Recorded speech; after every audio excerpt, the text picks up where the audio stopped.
Hello students, how are you beta? Fine. Today I am going to teach you the oxidation of aldehyde and ketone and it's a very beautiful topic actually. होता क्या है कि जो aldehyde है वो easily oxidise हो जाता है कार्बोक्सिलिक एसिड में, तुमने देखा है।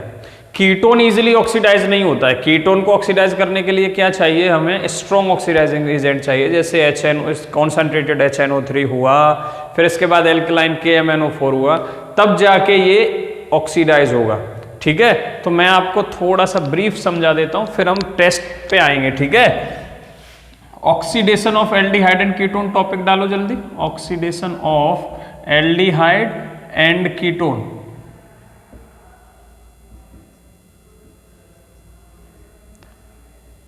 ठीक है, इसमें क्या है बेटा, aldehydes can be oxidize easily, तुम जानते हो। जैसे मैं अब ये सब लैंग्वेज नहीं लिख रहा हूँ, शॉर्ट में बता रहा हूँ। RCHO को हम ऑक्सीडाइज कर सकते हैं माइल्ड ऑक्सीडाइजिंग एजेंट की प्रेजेंस में भी। ठीक है, और ये ऑक्सीडाइज होके क्या बनाता है, हमेशा यहाँ पे ऑक्सीडाइजिंग एजेंट कोई भी डालो। ठीक है, PCC डालो, कुछ PCC नहीं आएगा, सॉरी, PCC अल्कोहल से एल्डिहाइड बना सकता है, लेकिन माइल्ड ऑक्सीडाइजिंग एजेंट हुए, ठीक है, वो भी इसे ऑक्सीडाइज कर देते हैं और क्या बना देते हैं, RCOOH बना देते हैं। ये तुम लोग जानते हो। एल्डिहाइड किस में कन्वर्ट हो जाता है बेटा, कार्बोक्सिलिक एसिड में कन्वर्ट हो जाता है। लेकिन अगर मैं बात करूं कीटोन की, तो कीटोन को ऑक्सीडाइज करने के लिए या तो कॉन्सेंट्रेटेड HNO3 डालो, ठीक है, या KMnO4 डालो, ऐसे स्ट्रॉन्ग, और ठीक है, ये सब स्ट्रॉन्ग ऑक्सीडाइजिंग एजेंट चाहिए। स्ट्रॉन्ग ऑक्सीडाइजिंग एजेंट क्या करते हैं, यहाँ से 2 मोल तोड़ते हैं। एक्चुअली में क्या होता है, यहाँ से एक ये क्लीवेज होगा और एक किसी के साथ ये C हो जाता है, फिर जो R निकला है उस उधर से वो उसमें से एक कार्बन उसका एल्काइल ग्रुप का क्या करता है, एक 2 COOH फंक्शनल ग्रुप वाले कंपाउंड बनते हैं, एक R'(COOH बनेगा। ठीक है, इस तरीके से 2 मॉलिक्यूल बनेंगे, किसके, कार्बोक्सिलिक एसिड के। एग्जाम्पल तुम्हें ज़्यादा समझ में आएगा, एग्जाम्पल से ये ऐसे समझ में नहीं आ रहा होगा शायद। जैसे मैं CH3COCH3 लेता हूँ, ठीक है बेटा, अब मैं इसकी रिएक्शन कराता हूँ कॉन्सेंट्रेटेड HNO3 से। ठीक है, तो होगा क्या, देखो, होगा ये कि CH3, ठीक है, यहां से अलग टूटेगा, पहले सबसे पहले यहां से ब्रेकेज होगी, कहीं से भी तोड़ दो क्योंकि दोनों तरफ सेम ग्रुप लगे हैं। ठीक है, तो एक के साथ क्या, CH3 चला गया, CO, ठीक है, फिर ये आगे जाके OH बना लेता है, एक कार्बोक्सिलिक एसिड तो ये बना। इधर क्या होगा, ये एक कार्बन वाला COOH बना देना है। एक कार्बन वाला कार्बोक्सिलिक एसिड कौन सा होता है, HCOOH। कौन सा होता है बेटा, HCOOH। मतलब जो हाइड्रोकार्बन यहाँ बना है वो तुरंत ऑक्सीडाइज होकर क्या बना देगा, HCOOH। और कौन ऑक्सीडाइज करेगा उसको, फॉर्म्ड को कॉन्सेंट्रेटेड HNO3 का ही दूसरा मॉलिक्यूल करेगा, तो 2 मोल मिल जाते हैं हमें। अच्छा, कि सर यहाँ तो क्या है, दोनों सिमेट्रिकल बनाया है आपने। कीटोन में क्या है, इधर भी CH3 है, इधर भी CH3 है। मान लो कहीं ऐसा केस आ जाए, सर मान लो हमें कभी क्वेश्चन में ऐसा दे दे कि CH2CH3 बना दे एक तरफ और एक तरफ COCH3 बना दे, ठीक है, और एरो पे लिख के दे दे कॉन्सेंट्रेटेड HNO3, तो हम कहाँ जाएंगे, आपने तो हमें बताया नहीं था, हम कैसे पढ़ेंगे। तो आपको बेटा एक चीज याद रखनी है, यहाँ पे पॉपॉफ्स एक भाई साहब थे, कौन, पॉपॉफ। ठीक है, इन्होंने एक रूल दिया जिसे बोल देते हैं पॉपॉफ्स रूल। ठीक है, ये पॉपॉफ्स रूल क्या है बेटा, कि कीटोन फंक्शनल ग्रुप उस कार्बन के साथ जाएगा, उस एल्काइल रिंग के साथ जाएगा जो छोटी है, मतलब ये क्लीवेज यहां से होगी। मेजर प्रोडक्ट कौन से बन रहे होंगे, जिसमें क्लीवेज यहां से हो रही होगी। इस वाली क्लीवेज के भी बनेंगे, देखो मैं चारों प्रोडक्ट बनाऊंगा तुम्हारे लिए, यहाँ पे 4 प्रोडक्ट बनेंगे। एक तो ये क्लीवेज होगी मेजर प्रोडक्ट के लिए, ये किसने बोला, पॉपॉफ्स ने। कीटोन फंक्शनल ग्रुप उस कार्बन के साथ जाएगा जिस चेन में कार्बन की संख्या कम होगी। ठीक है, तो वो कौन सी क्लीवेज है, यहां से जब ये क्लीव हो तो एक तरफ तो क्या बन जाएगा, CH3, उधर वाला बना रहा हूं पहले, CH2 रह गया ये। अब तुम्हें क्या करना है, बस यहां पे इसको COOH बना दो, ये COOH बना दिया, ये तो उधर वाला पार्ट बन गया, ये वाला। ठीक है, प्लस अब इस पे आ जाओ, ये क्या बनेगा, CH3COOH, बात खत्म। 2 मोल बन गए जी एसिटिक एसिड के। दूसरी पॉसिबिलिटी हो क्या, ये मेजर प्रोडक्ट बनते हैं इसमें, ये मेजर प्रोडक्ट है, ये किसने बोल दिया, पॉपऑफ्स ने बोल दिया, ठीक है, ये इसका कंक्लूजन था। अब क्यों ऐसा होता है, मैकेनिज्म नहीं समझा रहा हूं मैंने, बहुत बड़ा टॉपिक हो जाएगा, इसमें आगे बहुत सारे टेस्ट आने वाले हैं, ठीक है। इसलिए दूसरी पॉसिबिलिटी क्या हो सकती है, बस वो दिखा रहा हूं, ठीक है, जिसमें माइनर प्रोडक्ट, जिसके प्रोडक्ट माइनर होंगे। अगर ये क्लीव यहां से होता, ये वाला ब्लू वाला, तो ब्लू एरो से ही बना रहा हूं मैं, तो क्या होता बेटा, CH3 CH2 और CO फिर इनके साथ जाता और यहां पे एक COOH बन जाता, और यहां से क्या निकला, बस CH3।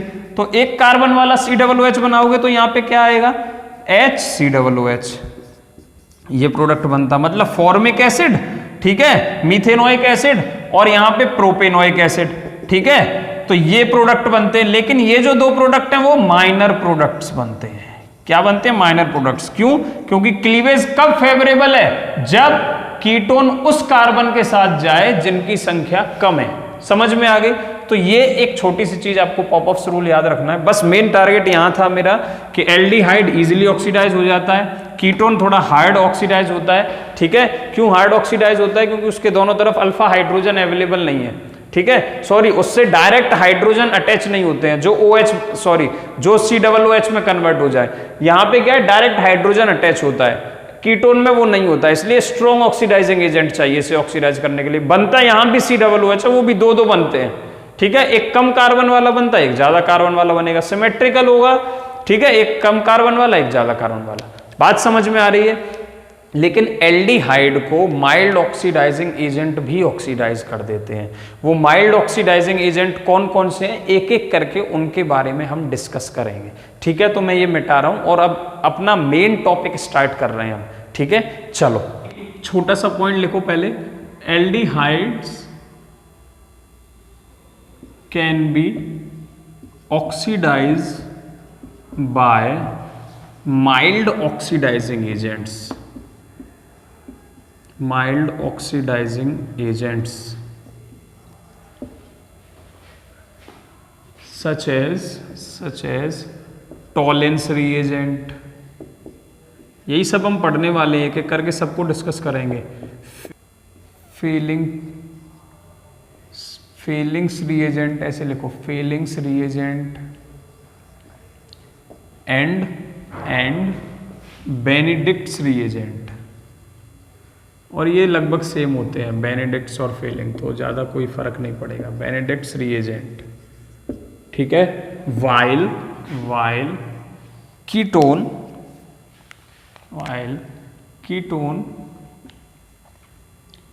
Does not oxidize easily, it requires strong oxidizing agent,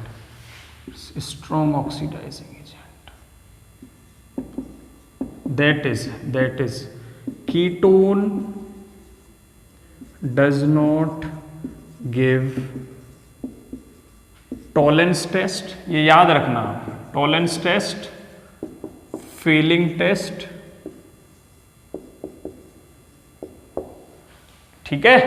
तो ये दो वो टेस्ट है बेटा जो एल्डिहाइड और कीटोन को सेपरेट करने के लिए काम में आ सकते हैं। मान लो एक बीकर में तुम्हारे पास एल्डिहाइड है, एक तरफ तुम्हारे पास कीटोन है, टॉलेंस रिएजेंट से रिएक्शन करा दो, एक तो पॉजिटिव टेस्ट देगा, अगर पॉजिटिव देता है, क्या देगा पॉजिटिव में वो अभी हम समझा रहे हैं आपको, ठीक है।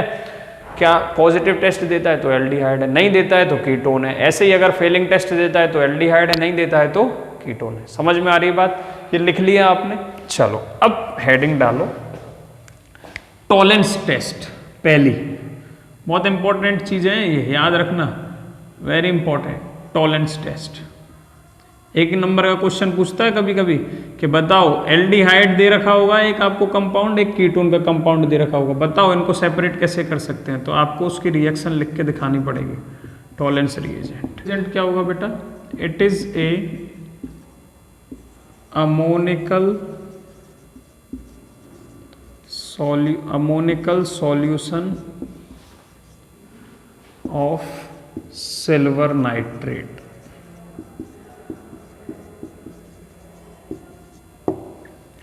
ठीक है। मतलब NH3 का होल ट्वाइस प्लस, ये होता है टॉलरेंस रिएजेंट। वेरी इंपॉर्टेंट, याद रखना, डायरेक्ट याद रखो इसे, ठीक है। इस कंपाउंड को कैसे बनता है, अब सिल्वर नाइट्रेट का अमोनिकल सॉल्यूशन है, मतलब सिल्वर नाइट्रेट क्या होता है, AgNO3। इसकी रिएक्शन कराओ किससे, NH4OH से, ठीक है बेटा, NH4OH से 2 मोल इसके लो, यहां पे फॉर्म होगा Ag2O और NH4NO3 प्लस H2O, ठीक है। इसके 2 मोल लिए, इसके 2 मोल ले लो, बैलेंस हो जाएगी इक्वेशन, और यहां भी 2 लगा दो, बस। ये फॉर्म होता है स्टेप फर्स्ट में। ये ग्रे कलर के प्रेसिपिटेट्स बनते हैं टेस्ट ट्यूब के अंदर।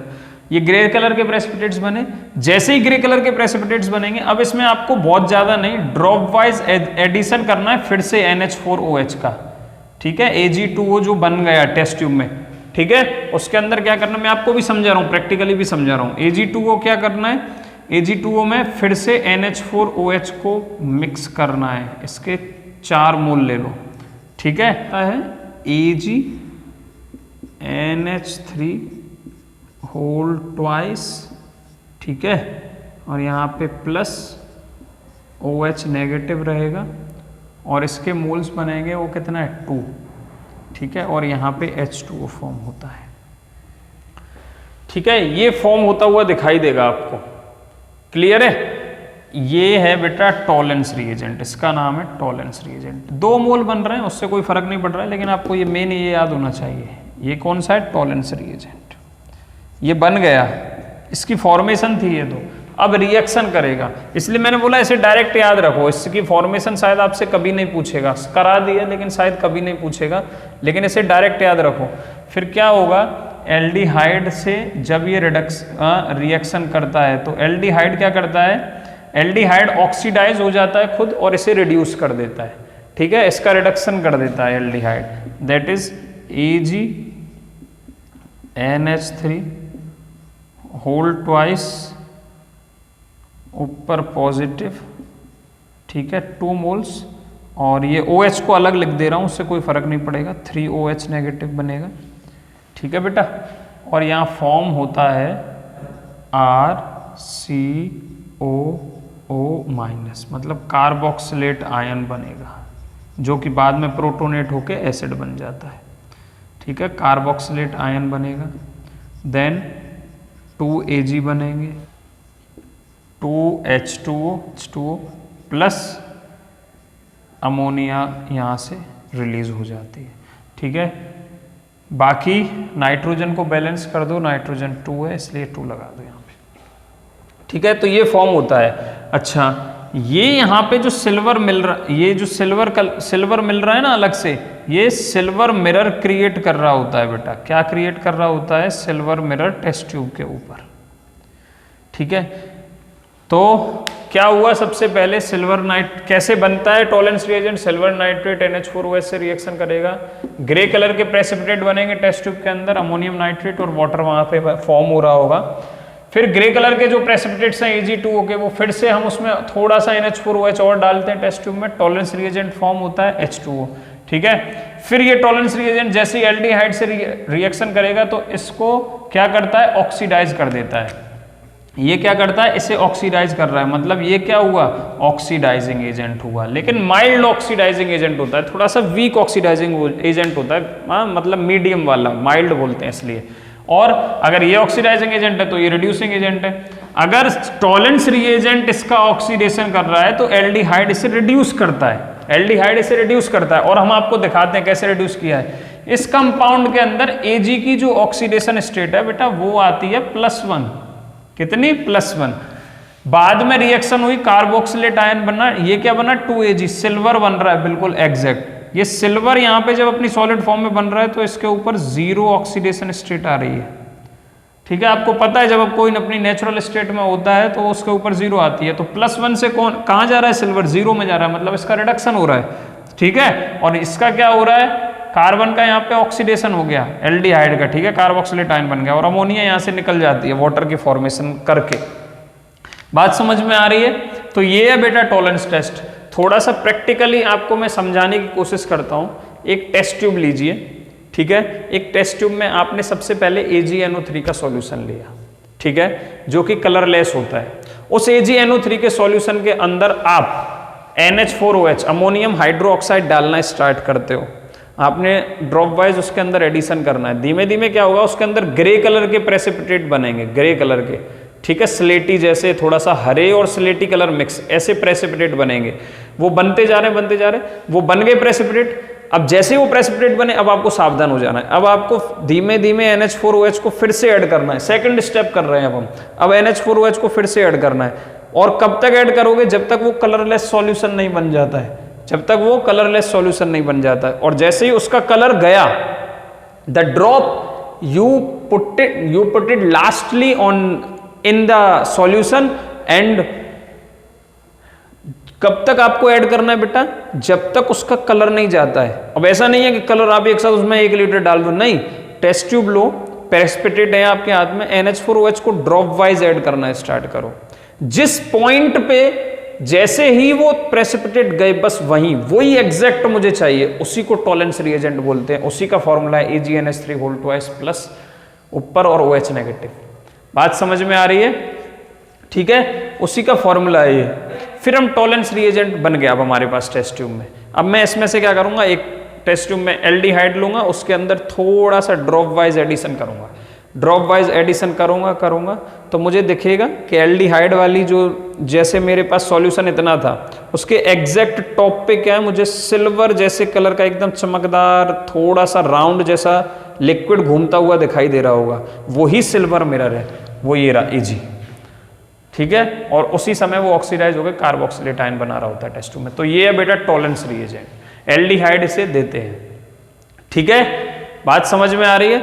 अब ऐसे एल्डिहाइड्स जिनमें कार्बोक्सिलेट आयन नहीं बनता है, वो ये नहीं दे सकते हैं, सीधी सी बात है, ठीक है। और जिनमें बनते हैं वो दे सकते हैं, ठीक है। वो हम एक साथ डिस्कस करेंगे। पहले हम टॉलरेंस देख लें और फिर इसके बाद कीटोन तो देंगे नहीं, तो एल्डिहाइड ये टेस्ट देंगे और कीटोन ये टेस्ट नहीं देंगे। Is it clear? चलो नेक्स्ट हम डील करते हैं फेलिंग। नेक्स्ट डालते हैं बेटा Fehling test. Fehling's test, Fehling भाई साहब ने भी क्या किया, एल्डिहाइड कीटोन को सेपरेट करने का एक तरीका बताया। इन्होंने क्या किया, 2 फेलिंग सॉल्यूशन होते हैं, एक होता है बेटा फेलिंग A और एक होता है फेलिंग B। इन दोनों को मिक्स करके नेट फेलिंग सॉल्यूशन बनता है। फेलिंग A क्या होता है, कॉपर सल्फेट सॉल्यूशन CuSO4, ठीक है, जो कि ब्लू कलर का होता है, आप जानते हो ब्लू कलर का होता है, ठीक है। फेलिंग B क्या होता है, सोडियम पोटेशियम टार्टरेट। क्या होता है, सोडियम, पहले स्ट्रक्चर बनाते हैं टार्टरिक एसिड का, दैट इज COOH, ठीक है, COH H H OH और COOH, ये टार्टरिक एसिड होता है। इसमें से ये H हटाओ, नेगेटिव लगाओ और एक तरफ Na लगा दो, एक तरफ K लगा दो, ये बन गया सोडियम पोटेशियम टार्टरेट। क्या नाम है बेटा इसका, सोडियम, मार्केट डीप नहीं चल रहा है, पोटेशियम, ठीक है, और टार्टरेट, सॉल्ट बन गया ना, इसलिए 8 आ गया, ठीक है।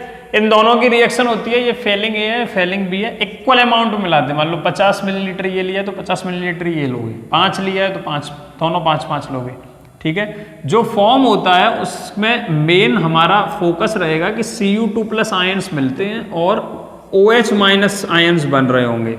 इन दोनों को मिला के देखो, और भी साइड प्रोडक्ट बनते हैं, कंपाउंड बनता है, लेकिन मैंने उनमें से आयंस उठाए क्योंकि रिएक्शन इन्हीं की होती है। ये नेट फेलिंग सॉल्यूशन के रिएजेंट है हमारे, इसी को बोलते हैं फेलिंग्स रिएजेंट, ये और याद रखना, फेलिंग्स रिएजेंट, ठीक है। बाकी साइड प्रोडक्ट बनेंगे, हमें उनसे कोई मतलब नहीं, क्योंकि मेन रिएक्शन ये करने वाले हैं एल्डिहाइड कीटोन के साथ। अब ये फ्रेशली प्रिपेयर्ड बनना चाहिए जब आप रिएक्शन कराने जा रहे हो एल्डिहाइड को या कीटोन को चेक करने जा रहे हो, उसी समय आपको बनाना है। ज्यादा पुराना हुआ तो ये रिएक्शन नहीं देगा, ठीक है। इसलिए फ्रेशली प्रिपेयर्ड फेलिंग सॉल्यूशन चाहिए होता है। CuSO4 को मिलाओ सोडियम पोटेशियम टाइट्रेट के साथ, फेलिंग रिएजेंट बन जाएगा।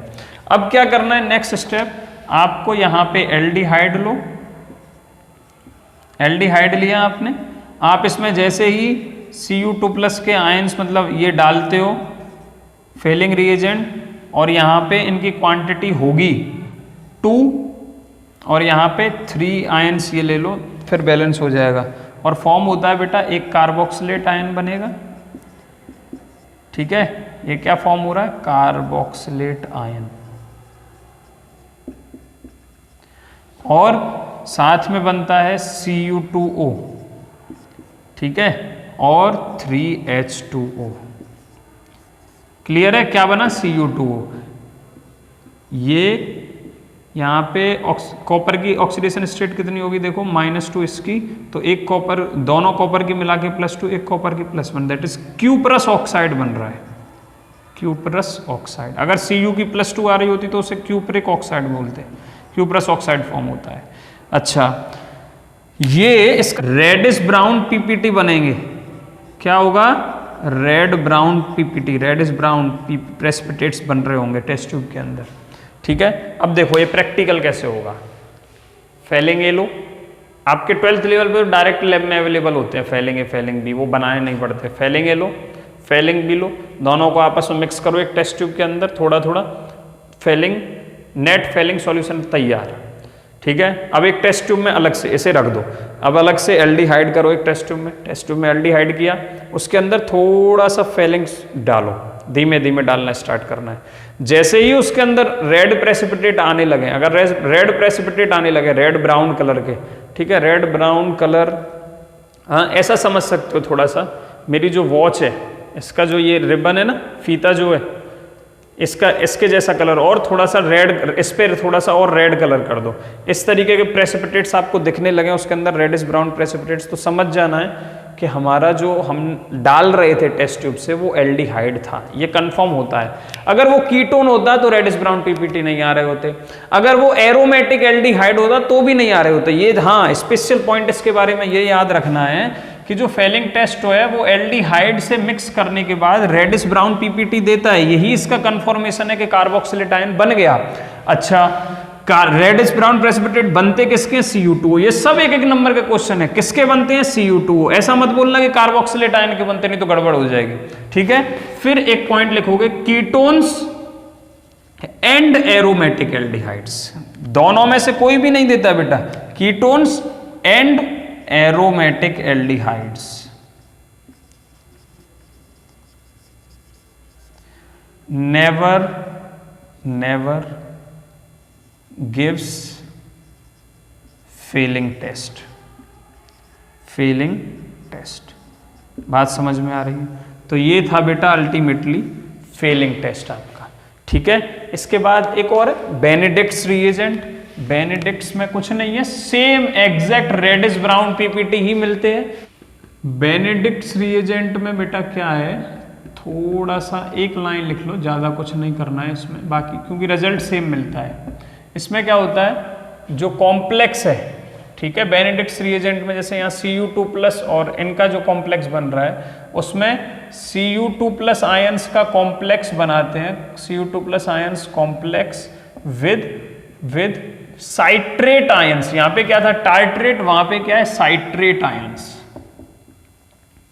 दैट्स ऑल, और कोई चेंज नहीं है बस, ठीक है। बाकी रिएक्शन सेम होगी।